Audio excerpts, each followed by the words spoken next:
নমঃ পার্বতী পতে হর হর মহাদেব।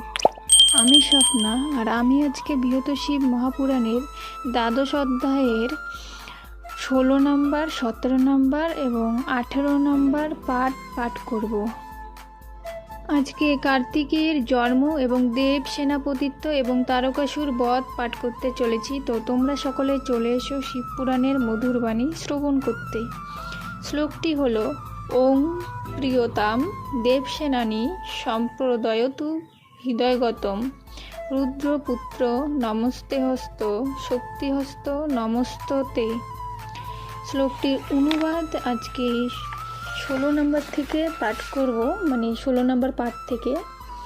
তো অনুবাদটি হলো: মহেশ্বরে পার্বতীরে বন্দিয়া চরণে কুটিলা কৃত্রিকাগণে দেখে হতাশনে